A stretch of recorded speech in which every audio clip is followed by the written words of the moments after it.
Մի քանի օր է տարբեր քպայականներ, տարբեր առիթներով, չգիտես իմ անունը հնչեցնելիս եւ Անիֆի մասին հարցադրումներ անելիս, Մարիա Կարապետյանն էստեղից ինձ նայելով ասում է Տիկին Գրիգորյան, Անիֆի հետ կապված հարցեր չունեք։ Ինձ մոտ այնպիսի տպավորություն էր, որ Անիֆով այն պաշտոնյաները, ովքեր 25 միլիարդ են կերել, այդ պաշտոնյաներին արդեն պոլին են տվել, կալանավորել են, 25 միլիարդն էլ բերել պետական բյուջե են վերադարձրել, ես էլ հլա ավելորդել այդ հարցադրումները հնչեցնում եմ, չէ՞ սիրելի հայրենակիցներ, այն մարդիկ, ովքեր այսօր շարունակում են կոռուպցիայով զբաղվել, ուտել պետական գումարները, շարունակում են լինել ազատության մեջ։ Եվ այն մարդիկ, ովքեր համարձակվում են ընդդիմադիր հայացքներ ունենալ, այո, իրենց հետևից պետքա մի ամբողջ գումարտակ ուղարկել, մասկի շոուներ անել, պոլին պարկացնել, ասֆալտին փռել, սա է այն երկակի ստանդարտները, որի շրջանակներում մենք ապրում ենք։ Երբ Գյումրվա դեպքի մասին ենք խոսում, Գյումրու դեպքերի մասին ենք խոսում, որպես հակափաստարկ բերում էին բատեսեք մեր համայնքապետերից էլ Էջմիածնի համայնքապետ Դիանա Գասպարյանն է լքել պաշտոնը։ Ես ուզում եմ ձեզ հիշեցնել, որ Դիանա Գասպարյանը պաշտոնը լքելիս մի հայտարարություն է տարածում, որ բա գիտեք ընտանեկան, բառացի չեմ ասում, բայց էությունը սա էր, որ ընտանեկան կարգավիճակով պայմանավորված, այսինքն ավելի շատ ուզում եմ ժամանակ անցկасնել ընտանիքիս հետ, ես լքում եմ պաշտոնը։ Հասկանում եք տարբերությունը, երբ որ ընդդիմադիր համայնքապետին պետքա պոլին տալ մի ամբողջ գումարտակով, ալֆա ջոկատով, Եվ ձեր ընդդիմադիր համայնքապետը նամակ է գրում հայտարարություն, որ ես գնում եմ ընտանեկան հարցերով զբաղվելու։ Այդ հետո պետքա պարզ լիներ, հա, որ մարդը իր կիսուրի, կիսրարի, ամուսնու, տես լիքը խնդիրների մեջ ուղղակի թաղված է։ Սա է տարբերությունը, սա են երկակի ստանդարտները, որի մասին մենք խոսում ենք։ 2018 թվականին ես հիշում եմ, ամբողջ ժողովուրդն է հիշում, ինչպես էր Նիկոլ Փաշինյանը, սիրում բոլորին, խոնարհվում բոլորի առաջ։ Նույնիսկ այն մարդիկ, ովքեր այդ օրերին քննադատական խոսք էին հնչեցնում կամ նույնիսկ վիրավորանք, Նիկոլ Փաշինյանն ուղիղ եթերում ասում էր՝ մի վիրավորվեք, ոչ մի ուշադրություն մի դարձրեք, սիրելի հայրենակիցներ, պետք չէ ուշադրություն դարձնել։ Հիմա Նիկոլ Փաշինյանը առավոտը վերակենում, մի քիչ էլ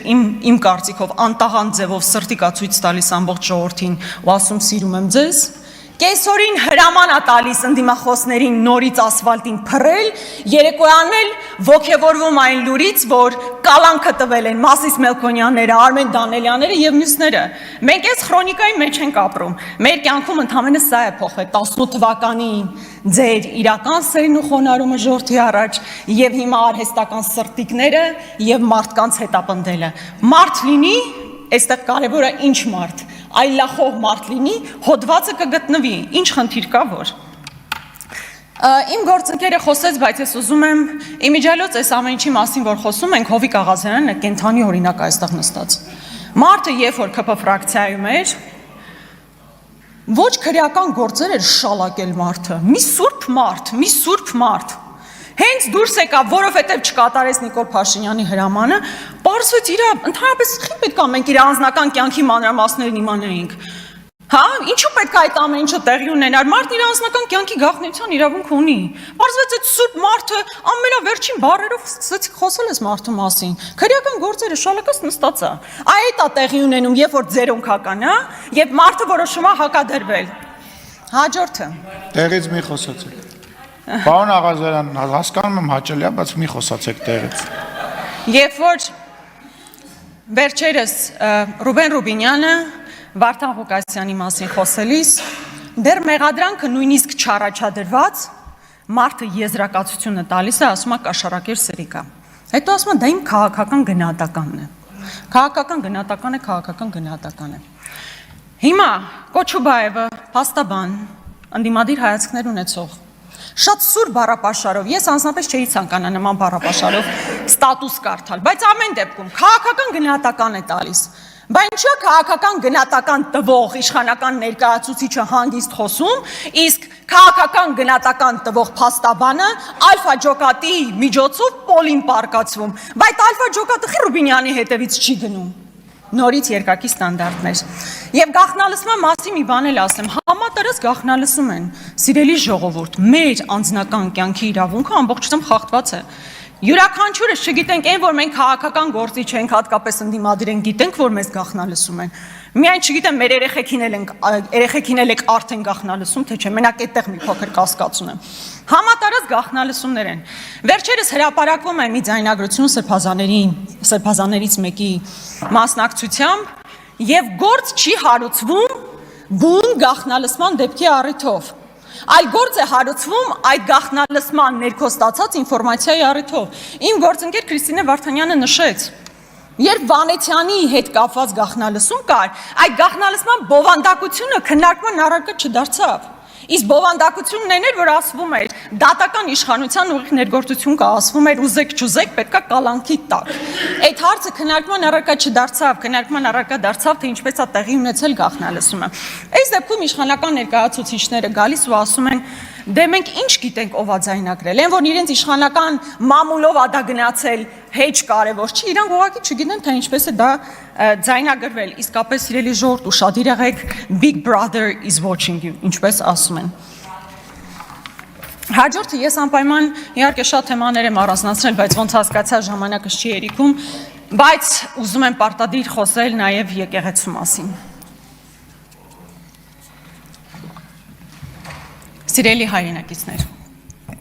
ցանկացած իրադարձությանը հետևելիս կարևոր է նախ եւ առաջ հասկանալ ինչու են տեղի ունենում այդ իրադարձությունները։ Ոչ միայն ինչ է տեղի ունենում, այլ ինչու է տեղի ունենում, որոնք են այն մոտիվները, որոնց հիման վրա տեղի են ունենում այդ գործընթացները։ Այս մարդիկ 18 թվականին իշխանության գալուց հետո սելֆիներ էին անում կաթողիկոսի հետ, տարբեր եկեղեցական արարողություններին էին մասնակցում։ Մեկ տարի առաջ եկեղեցու բացման ու օծման արարողությանն էին մասնակցում ու իրանք խնդիր չունեին։ Մարդիկ խնդիր չունեին կաթողիկոսի հետ։ Այն բոլոր բամբասանքները, որ տարածված էին մեր հասարակության մեջ, իրենք չէին լսել 18 թվականին, չէին լսել 19 թվականին, 20-ին, 21-ին կներեք Փաշինյանական ձևով ասցի, 22-ին, 23-ին, 24-ին չէին լսել, երբ 24-ին այստեղ բազմաթիվ ներկայացուցիչներ գտնվում էին մայրաթոռում, չէին լսել այդ բամբասանքները։ Թե այդ ամեն ինչը տեղի ունեցավ ճիշտ այն ժամանակ, երբ կաթողիկոսը Բեռնում խոսում էր Արցախի ժողովրդի իրավունքների մասին, վերադարձի իրավունքների մասին, գերիների մասին։ Ժամանակային առումով նայեք, ամբողջությամբ այդպես է, մինչև 24 թվականը այս մարդիկ ձայն ու ծպտուն չեն հանել։ Հարցրեք, ասեք ինչու մինչև այդ չէիք խոսում, չունեն պատասխան պարզապես։ Սկսել են խոսել բացառապես այն ժամանակ, երբ ադրբեջանական պատվեր է իջեցվել, հայկական ամենակարևոր ինքնությունը պահպանող ինստիտուտներից մեկը վերացնել։ Սա է մոտիվը, ինչուի պատասխանն այս է։ Հակառակ դեպքում կրկնում եմ, այդ սելֆիները անելիս այդ ամեն ինչի մասին կհիշեին, կխոսեին։ Կամ որ այստեղ խոսում է Նիկոլ Փաշինյանը, բական հոգևորականներ գիտեք, որ կին ունեն, երեխա ունեն։ Ես դրանք չեմ կարող պնդել, ես նման ինֆորմացիա չունեմ։ Բայց Նիկոլ Փաշինյանը առնվազն մեկի մասով հաստատ ուներ այդ ինֆորմացիան։ Առնվազն մեկի մասով, ու այդ մեկին նշանակել էր ամենակարևոր պաշտոններից մեկում իր կառավարության։ Այդ ժամանակ չգիտեր դրա մասին, այդ ժամանակ պետք էր արեցիք, բայց ժամանակ խոսեիք, բայց ժամանակ մի այսպես մի խմբով հավաքվեիք, գնայիք կոնկրետ այդ թեմի առաջնորդի հետևից։ Չեք գնացել, չէ՞, որովհետև խնդիր չունեիք դուք դրա հետ։ Ձեր խնդիրն առաջացել է բացառապես ադրբեջանական պահանջից հետո։ Եվ այստեղ ոգևորությամբ ես տեսնում եմ, թե ինչպես են մարդիկ սատարում